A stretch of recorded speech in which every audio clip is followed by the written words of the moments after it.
It's time to take a new approach to finding true fulfillment in your career, health, and state of mind through insightful conversations with those who have found their professional and personal passions while achieving balance. Whether it's entrepreneurs, athletes, or healthcare professionals, we bring you real people, real growth right here on the Boost Podcast. Now, here's your host, Elena Lipson.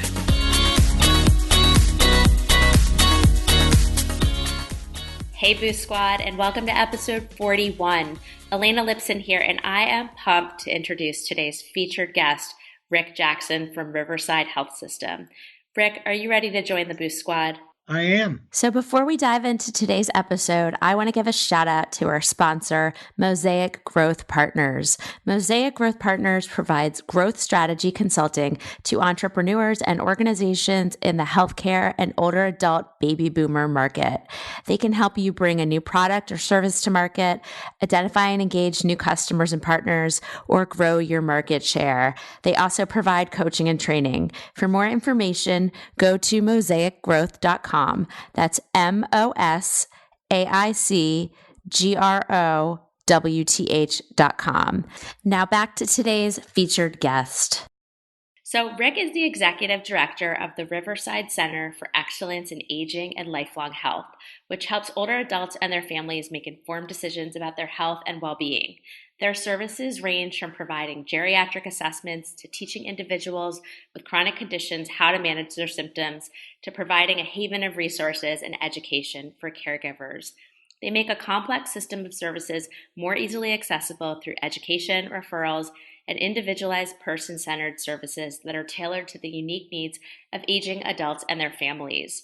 Rick is also the Executive Director of ChooseHome, which is Riverside's continuing care at home program, which allows qualified individuals 60 and older to live in their homes while providing them with the resources of a health system so that they can stay healthy as they age. And in addition to these programs, Riverside Health System, which is based in Virginia, operates a medical center and 3 continuing care retirement communities. So Rick, there is a lot I want to get into with you here today, so why don't we just jump right on in? First, why don't you tell me what the 3 things are that we should know about Riverside Health System and the ChooseHome program? Well, there's so much. It's hard to know where to begin, but I want to start off with saying that, the Riverside Health System is celebrating its 102nd anniversary this year. We are a very large health system. We serve both urban areas and rural areas in the southeastern part of Virginia. The area we cover stretches from Tappahannock on the northern neck all the way to the eastern shore of Virginia. And in those communities, more than 600,000 citizens reside. And those citizens live in cities, and they live in farms, and they're fishermen. So it really is a wide-ranging, diverse group of individuals that Riverside serves. And even though we're a very large healthcare system, just to give you an example, Elena, Riverside Health System has more than $2 billion in assets and more than 10,000 employees. But even though we're that large, in our mission and our mantra, we talk about caring for others and the way that we care for those who we love. So care for others the way we would care for our own family members. So yes, we're large, but we're also focused on the individual. The other thing I want to say, because it's especially relevant to the Center for Excellence in Aging and ChooseHome, is that Riverside is the only healthcare system in this region that has an entire division dedicated to serving older adults and their caregivers. And that division is known as the Lifelong Health and Aging-Related Services Division. And within that division, we would have what you would expect: continuing care retirement communities, nursing homes, skilled inpatient rehabilitation units, PACE centers. There's more than 3,000 team members in that division, and we serve 7,000 patients every day, either in their homes or on campuses in facility-based care. But maybe larger than that is that commitment that I just described to you that Riverside has made to focusing on older adults and caregivers led to the creation of the Center for Excellence in Aging, where I serve as Executive Director. And we were created 15 years ago, and we were created, Elena, because the founders saw this age wave. They saw the changing demographics that we talk about all the time. For example, 10,000 baby boomers turn 65 every day. And where in the United States, about 32 million of our citizens are 65 or older, by the year 2030, that number is going to double. By the time all the baby boomers are 65, there'll be 80 million of us.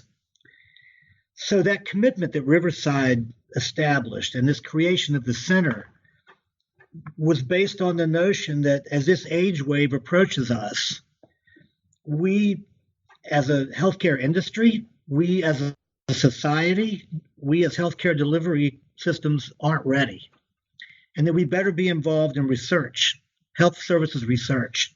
And we better find ways to equip healthcare systems and clinicians and improving their skills to serve older adults using technology and acknowledging that without research, without collaboration, without technology, we're probably going to fail that baby boomer generation, and we're just not going to give them what they need. Yeah, thank you for raising those points. So what I'm hearing you say is the main takeaways is despite the fact that Riverside is such a big health system, you really keep kind of that almost that small town feel where you treat every person like the individual that they are, and you have a huge focus on families and caregivers and caring for people as if they were your own family. You also talked about how the baby boomers are just growing exponentially. So 10,000 baby boomers are turning 65 every day. We're going to have over 60 million baby boomers by 2030, and that we're just not ready to serve this number of older adults. And so technology is really going to be the enabler that's going to help us take better care of more people as they age. Absolutely true. I mean, just to give you an example, physicians who specialize in serving older adults are geriatricians. And in the United States today, there's less than 7,000 geriatricians. And what we know is that just in medical schools and workforce development, we're never going to have enough clinicians trained, credentialed to serve older adults in those numbers that I just laid out for you.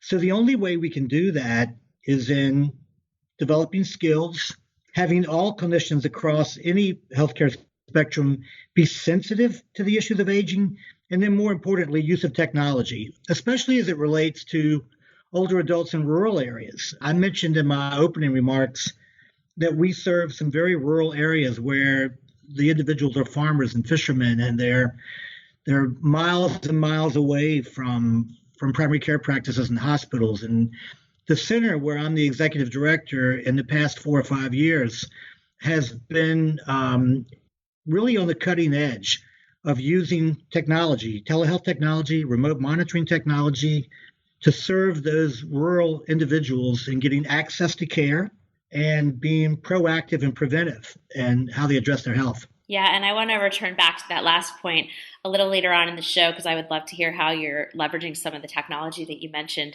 But before I do that, you've obviously done a great job serving the patients and the community that you're a part of. You mentioned you serve 7,000 patients per day. I want to hear a little bit more about the strategy that you've used to attract senior residents to your program and the types of services that you offer them to keep them healthy, safe, and happy.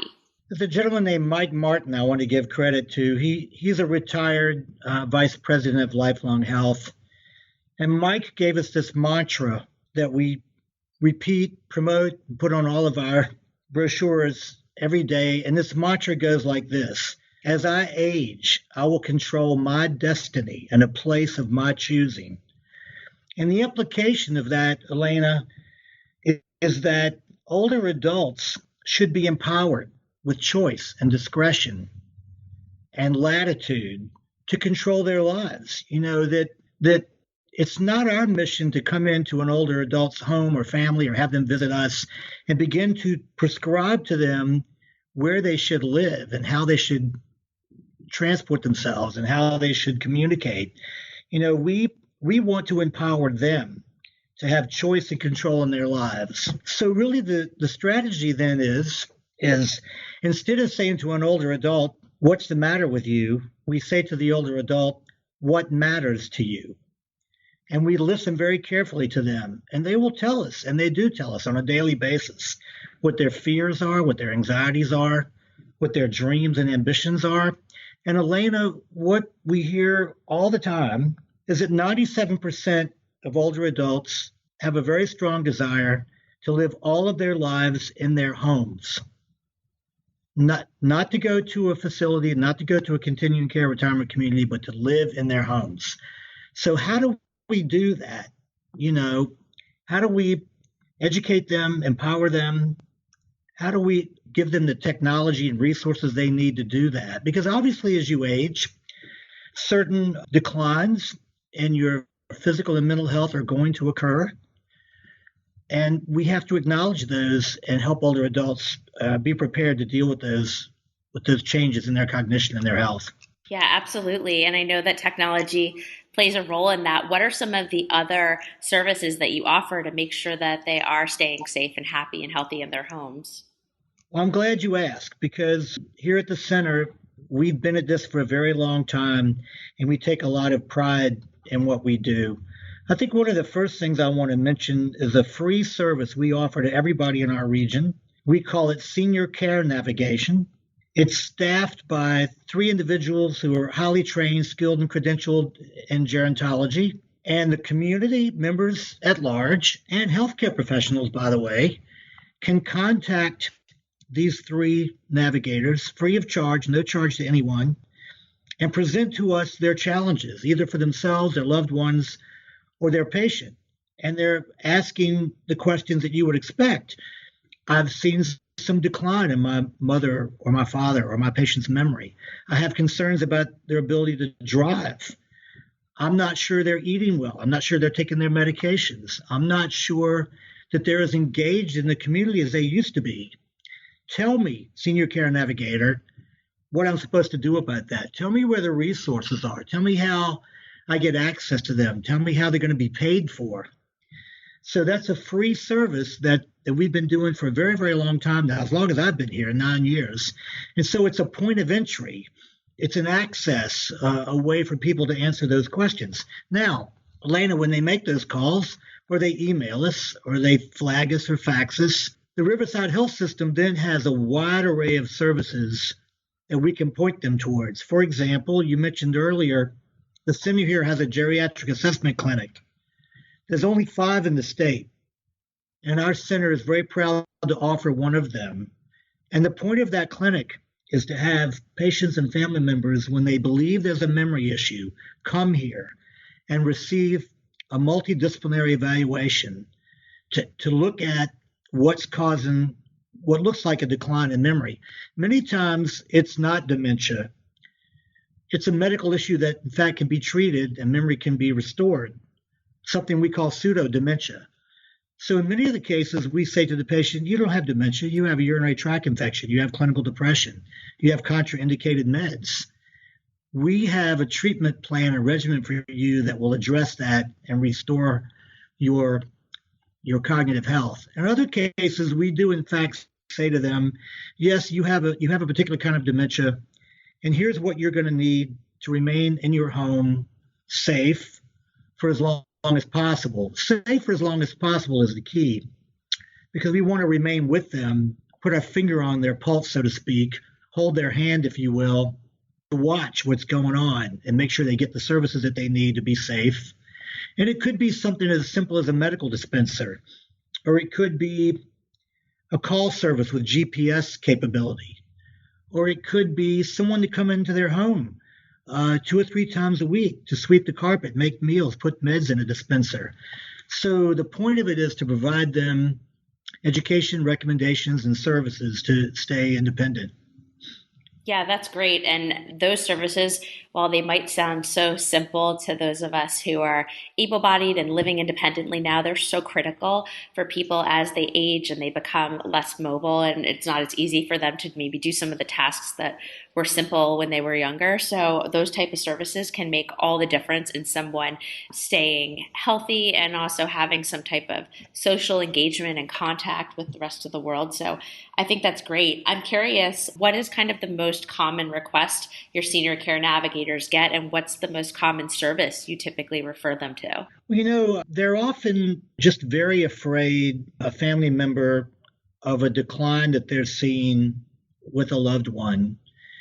And so the requests take all kinds of forms, everything from a memory impairment to I'm not sure dad should drive anymore, or we lost dad a year ago and now mom's depressed. Mom's not getting out of bed. She's not eating. She's not going to church anymore. So sometimes it's a referral for counseling. Sometimes it's a request for transportation to and from the grocery store, the drugstore, the doctor's office. It's for a memory assessment. It's for a driving evaluation. By the way, we have the only driving evaluation and rehabilitation clinic in this region. So we evaluate an older adult when we think their skills to safely operate a motor vehicle are questionable. And many times we say to them, look, you can keep driving safely, but don't drive at night. Don't drive on the interstate. Don't drive more than 15-mile radius from your home. So we make recommendations to them. In other cases, we say to them, no, you really have suffered a stroke, or you are in some decline cognitively, and it really is no longer safe for you to operate a motor vehicle, and you ought to retire from driving. But Elena, the minute you do that, the whole question of their independence comes into play because driving is so tantamount. So then we have to talk about alternate forms of transportation, buses, taxis, handy ride, having their children drive them back and forth. And so that's kind of the range of concerns and recommendations we hear as they reach out. Yeah, no, thanks for sharing that. I'm sure a lot of families and children are happy that you're having the conversation about driving with their parents so they don't have to have it. I'm sure that's not a fun one for families to have with their loved ones. So it's nice if you can kind of outsource that to a third party. So I want to shift gears. They don't want to have the conversation, and many times neither do the physicians. So we end up becoming the bearer of the bad news. And so that's right. It's easier for us to be the bearer of the bad news than either the child, the spouse, or the physician. So I want to return back to something you had mentioned earlier. You started talking about the role that technology was playing. You talked about telehealth and remote monitoring. I'd like to dive into that a little bit more and hear how you and your team utilize technology to improve service delivery and assist with caring for your members. I'm going to give you a couple of examples. A number of years ago, we received a large federal grant because we were looking at older adults in rural areas. And as I mentioned, we serve any number of rural areas. And what we were concerned about was those older adults not having access to any number of specialty providers, especially psychiatry. There's already a great lack of psychiatrists who specialize in serving older adults as it is. But to get them to drive, 3 hours round trip from Hampton to Tappahannock, the chances of that are not good. So we received dollars to purchase equipment. We would put telehealth equipment in the office of a geriatric psychiatrist in Hampton. And the other equipment would be either in a nursing home or a AAA agency, an area agency on aging, or a clinic where a patient could come in 2.5 hours away from us and in real time see a geriatric psychiatrist. And that psychiatrist could do his evaluation and render a diagnosis and prescribe medications and prescribe a treatment plan and then follow up on that patient on a periodic basis.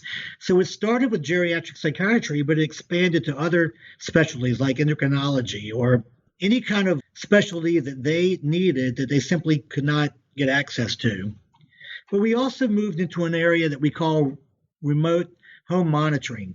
For example, let's pretend an older adult goes into an acute hospital unit for a stroke or a heart attack or an orthopedic surgery, and that they go home after a few days, but they're still quite vulnerable and frail, and they're in a rural area, and they live alone, and they have no transportation back to primary care or back to the center that treated them.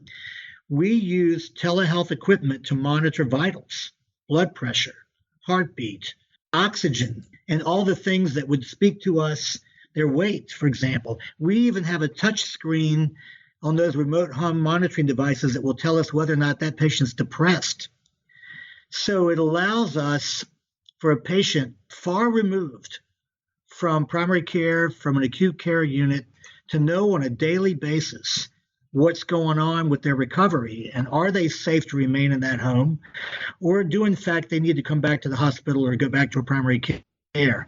So as I mentioned earlier, with our workforce development issues, with the age wave, with all the things that I just mentioned, if we aren't using telehealth, if we aren't using remote monitoring, if we aren't using that kind of technology, we're simply not going to meet their needs.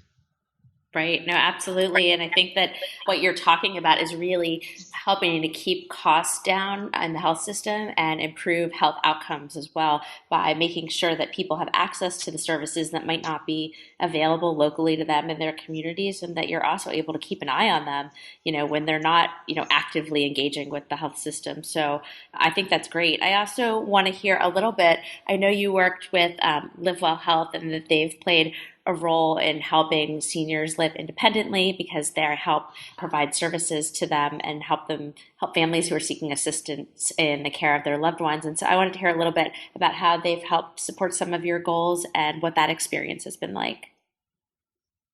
Yeah, thank you. LivWell has been extremely important to a new program that we've developed and innovated. That program is called ChooseHome. ChooseHome is a program. There's only 35 of them in the country, only 2 in the state of Virginia. We're proud to have launched the first one. And Elena, ChooseHome is for that 97% of the folks who don't want to leave their home. And so how do we help them remain there? How do we get them connected to all those kinds of services and resources I mentioned earlier? But ChooseHome has another interesting advantage. It also provides insurance. So when you buy into a ChooseHome type program, you not only get access to a concierge, or we like to call them a personal services coordinator, who is available to you at an email or a phone call to help you navigate these services. You also get dollars that help pay for the services that you would get in your home, services that aren't covered by Medicare or any other third-party payer. Now, LivWell's been involved with us from the very beginning of this program, Mark and his colleagues. And one of the things that they're helping us that's vital is, as you can imagine, as this program grows, and we're up to 102 members today, and I have personal service coordinators serving them, how do I know the appropriate size of a caseload? How do I make sure that we're communicating well within our own health system and with other health systems? And so LivWell has been very instrumental and influential in helping us develop ways to track hours spent with a client so that we know what a personal service coordinator's capacity is, how to track their health over time. In other words, we set up a care plan from the minute they join ChooseHome, and we talk about various spheres of successful aging that have to do with mental, physical, social, spiritual, psychiatric. And we set these goals. And LivWell is helping us, in fact, attach metrics to those goals so that over time, my personal service coordinators can see how effective our services are. They also help us with billing. So honestly, Elena, I'm not sure how we would do this without LivWell. And we're very, very excited that we found them, that they joined with us, and that we continue to have this relationship with them over time. Yeah, no, it sounds like it's very helpful. I can't imagine how you would do all of this through paper-based processes. It just sounds like it would be hard to scale and really even be able to see some of the patterns that are emerging if everything is on paper. So I can see where LivWell has been very helpful to allow you to provide better service and allocate your resources more effectively and efficiently. So I want to go a little bit broader again. You've given us a really deep view into how Riverside serves older adults and the role that technology plays, but I would love to hear your thoughts on when you look at senior living and the changes that are happening in the broader healthcare landscape. How do you see Riverside changing in response?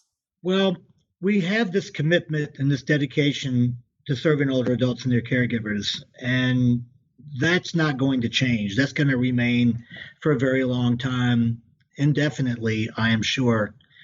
So as that population grows, we have to stay on the cutting edges of innovation. And that's the point of the existence of the Center for Excellence in Aging. And one of the things I haven't mentioned, Elena, is the whole issue of caregivers. What we know about caregivers is that they're the reason an older, infirmed, vulnerable adult gets to stay at home. And they're on the clock 24/7. And they nurture and they care for their loved one, and they don't think of themselves. And they do that until they collapse. As a matter of fact, the research is pretty clear that if you don't provide caregivers with support and technology, companionship, that they will have a really bad health outcome before the person that they're caring for. So as we look to the future and as we consider what we've done in the past, we really focus on helping and empowering caregivers. And we do that through support groups, through education, through use of technology. We have a very, very close relationship with the Rosalind Carter Institute, our ex-First Lady, who is kind of the pioneer of focusing on caregivers. So I would say that as we continue to focus on patients and technology and transitions, we're also going to continue to focus on caregivers.